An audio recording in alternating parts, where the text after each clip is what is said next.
Hi everyone, I'm Jisima from Autobus, apparently. And this is my Indonesian body style.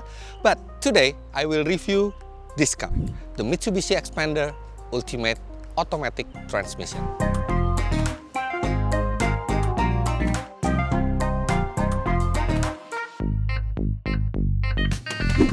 Hey Fitra, how are you? Hi GC, how are you? Long time no see, bro. Good. But bad news, our trip to Jakarta has to cancel because of COVID-19. It's quite disappointing, right? I was looking forward to meet you there and also review the Xpander, but it's not happening anymore. Yeah, it's so unfortunate. Right? Hey, but Actually, I can do the review of Mitsubishi Xpander just for you. Really? You would do that? yes, of course, you're my best friend, and we have a lot of expanders here.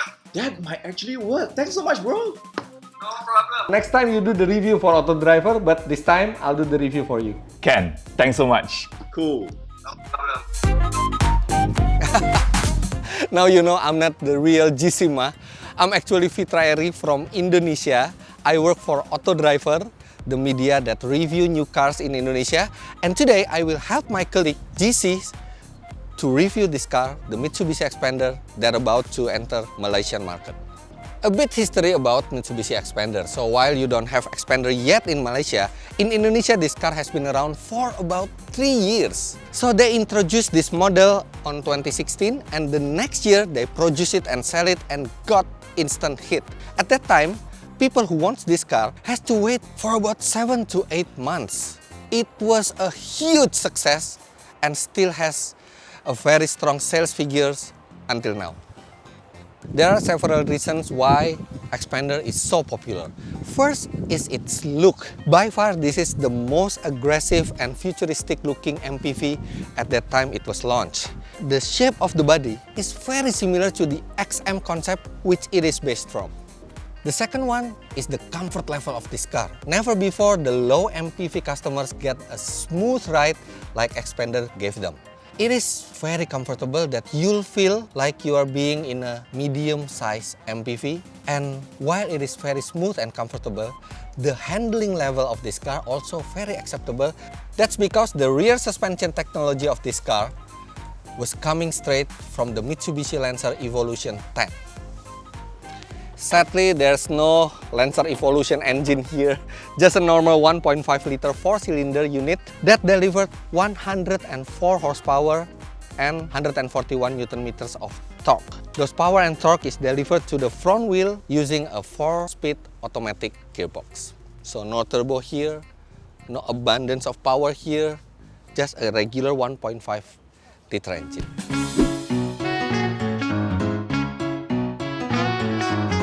The model you're seeing here is actually the facelifted version of Xpander that was launched several months ago. In 2020, Mitsubishi changed the front grille design and then also the design of the 16-inch wheels, and then now lights got LED technology, the radio antenna now shark fin style, and there is finally a rear defogger at the back. The ground clearance remains the same at 205mm, which is quite high and gives you more flexibility to drive on rough surfaces. The main features of the design of this car is its nose. It uses the newest design language of Mitsubishi, which is the dynamic shield. So you can hear here looks like a shield, and this is a trademark of Mitsubishi that continues to other models until now.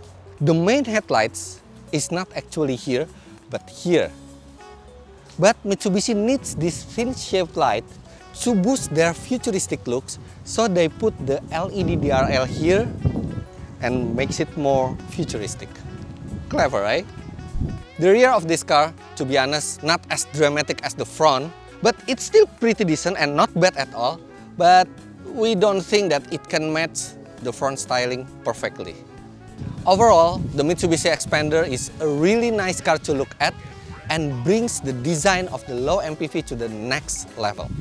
But the good looks alone cannot make an MPV a great one. It is the interior and practicality. Although it has a striking design on the outside, inside is rather simple.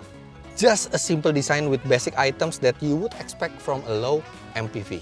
It designed nice, but it has a hard plastic material, and then you have analog instrument dials with MID in the middle, simple dashboard, simple aircon controller, and an aftermarket style head-up unit.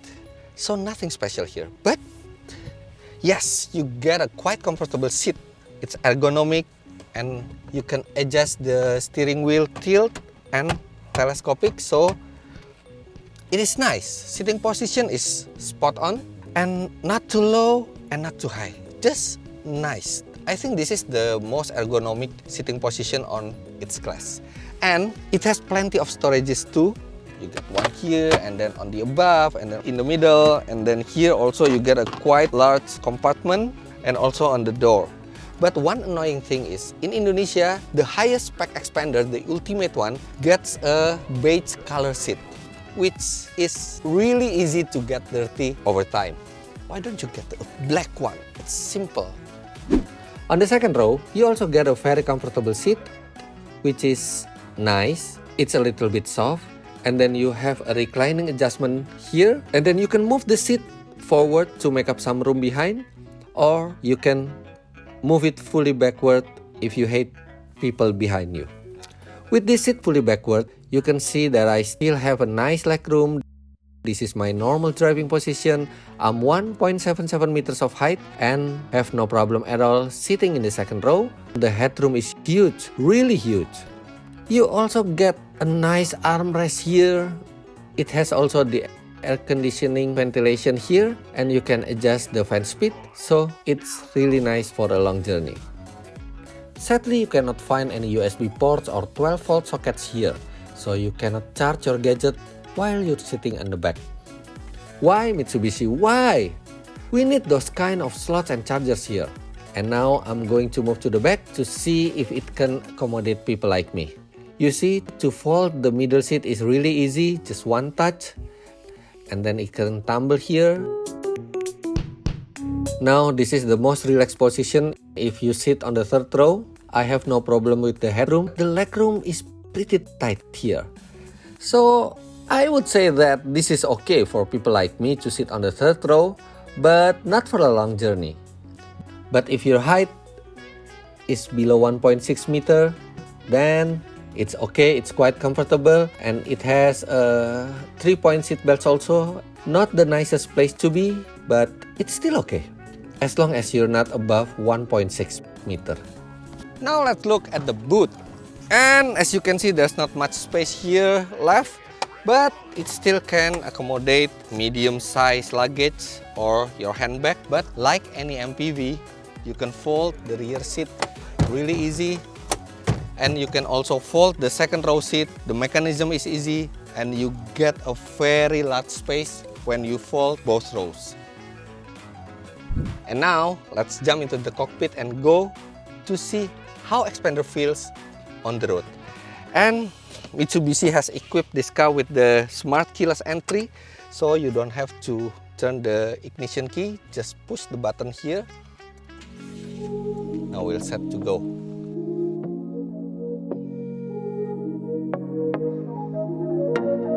First thing you will notice is its smoothness. Compared to other rivals like Toyota Avanza, Honda Mobilio, or Suzuki Ertiga, Xpander is the smoothest of them all. It absorbs bump brilliantly and gives you a very comfortable ride along the journey.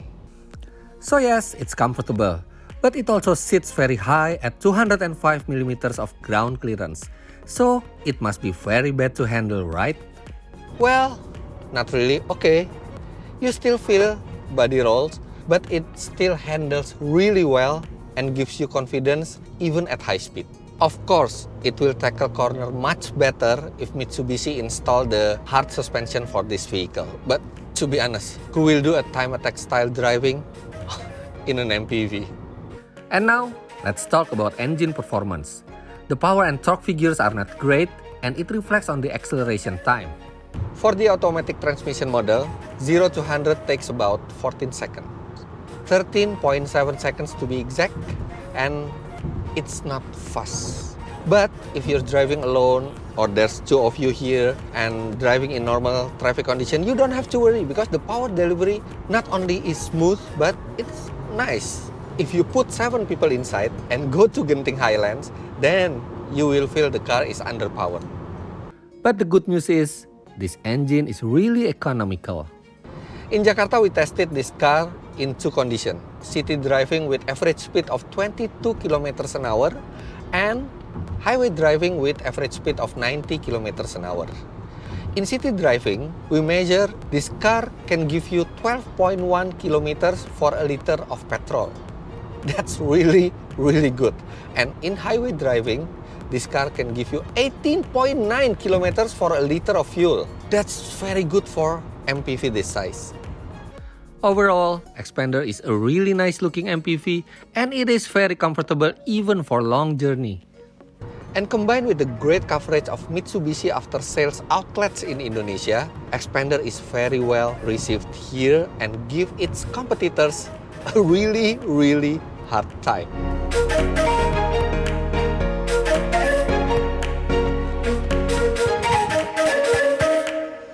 So, is this car for you? Well, if you're looking for a good-looking, comfortable MPV with decent space, good practicality, and economical engine, then yes.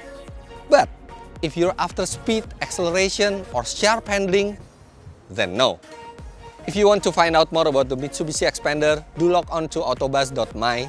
And if you like this video, please give us a thumbs up, share, and subscribe to our YouTube channels, autobus.my and Autodriver. Terima kasih from Indonesia. Wait, was that Jesus' voice? Come on, bro. Step away, I'm trying to help you here. Masuk serangga lagi? Ya, oke. Then continue to this scene. Do log on to www.